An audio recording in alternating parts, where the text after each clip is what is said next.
Where are Iran's deadliest missiles? Is Tehran keeping Trump and Netanyahu guessing about when or whether they will be unleashed?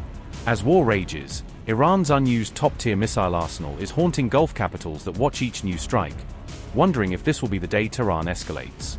With Qassem Basir and Fattah-2 largely absent from the battlefield, is Iran saving some of its most advanced systems for a decisive endgame strike package?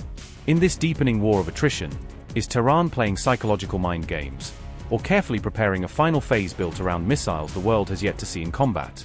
Iran's most advanced missile systems have largely remained unused so far in the current war, according to defense experts and analysts.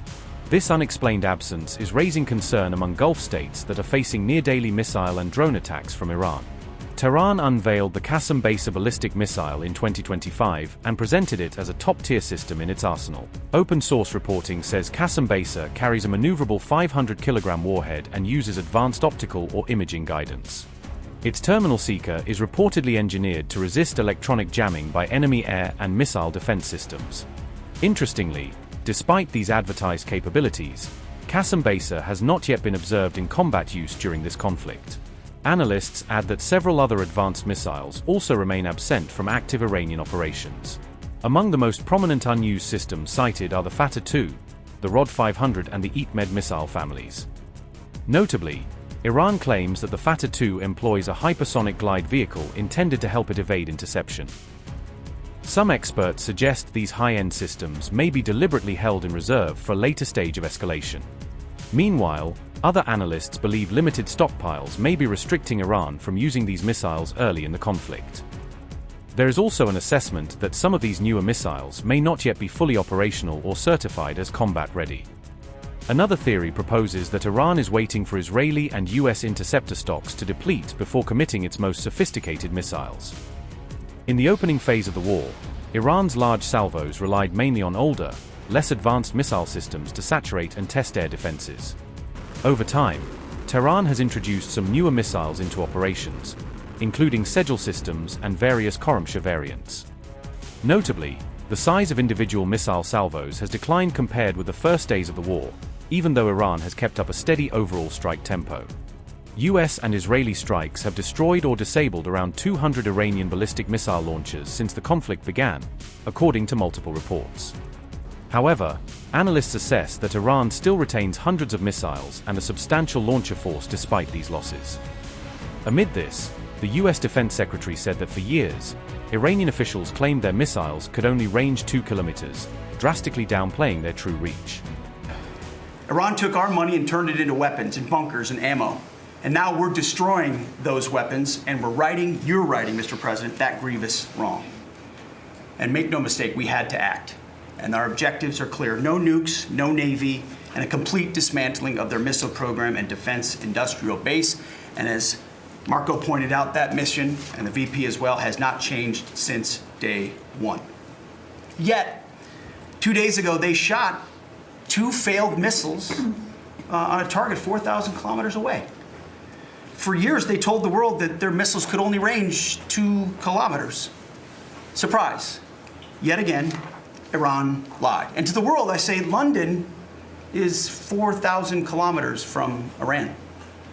Washington, D.C. is 3,300 kilometers from Venezuela, another country President Trump did something about that partnered for a long time with Iran. So you're telling us that Iran is not a threat to the world or to the U.S. President Trump knows better. And here's what success actually looks like right now. You mentioned it, Mr. President.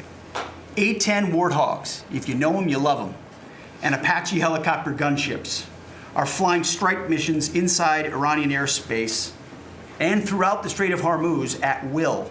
See, you only send these slow, low-flying, close air support platforms when the enemy has no meaningful air defenses left. Their presence is proof that Iran's air defenses are gone. Their command and control is shattered, their top leaders hiding in underground bunkers, while their mid-level commanders are being crushed in the field. The morale of their fighters plummeting, and we see that disconnect daily. They're privately admitting, as you said, Mr. President, very heavy losses. We know that. President Trump has given us a clear mission. Our capabilities are only going up and Iran's are plummeting. We are here to win, and we're full speed ahead. So, Steve, we appreciate your efforts. We pray for a deal and we welcome a deal. And we have the ultimate deal maker to make it happen. But in the meantime, as I said yesterday, the Department of War will continue negotiating with bombs. War is negotiation by other means. And finally, I want to thank our incredible troops. Our pilots, crews, sailors, refuelers, air defenders, the absolute best of America, the real 1% of our country. This president, President Trump, has your back. And I know this cabinet prays for you every single day. And we ask the American people to do the same as they continue in this mission. God bless. Thank you. Thank you very much. It's great. I think before I ask Scott to say a couple of words, it would be great if people like the mayor of Chicago and the governor of Illinois would say, please come in and stop the crime. A beautiful young lady was killed the other day, and the father was a very good friend of Dan Scavino. And he took it very hard. Dan took it very hard, like the father, friends. They grew up together. And it's a young lady whose life would be saved if we did what we did as an example in Washington, D.C., which is now a safe city. All the time, people come up to me in the building, people that work here, they say, thank you so much. I know immediately what they're talking about. They're able to walk to work. They walk to work. You all walk to work. Some of you were mugged. I know you told me stories. Some of you were mugged. One person in particular was viciously mugged in the group right here. It's not happening anymore. You have a safe city.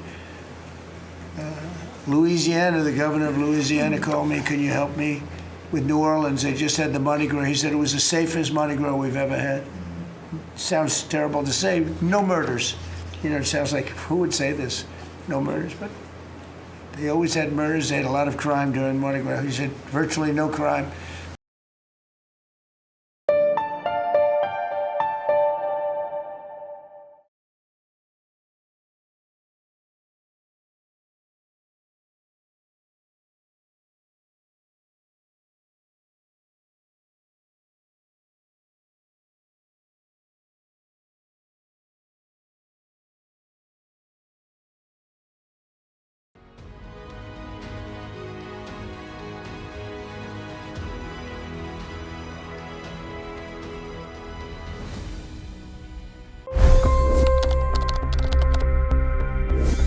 $25 crore गरीब गरीबी को परास्त करके बाहर निकले। For the good of our nation, let's work together and let's truly make America great again. The fastest news breaks. Requested PM saying that look, you will have to speak to Putin and to Zelensky. The biggest news makers. The relationship with India is probably the most important bilateral relationship the U.S. will have for the rest of this century. The capital delivered quite an election result today. Expert analysis. The million-dollar question today is how to stop this dance of death. Ground reports. I'm standing at the crossroad of the Kumbh Mela. Behind me are more than 100 entry ghats. Long-form interviews. Exclusionary politics is reflected in Manipur case as well. You don't bother because this is a small state. Deep dive into burning issues. It's often said DRC could be the richest country in the whole world. It's because of what sits underneath. Why exactly did the US topple the Sheikh Hasina government? HT videos. We don't just break news, we break it down.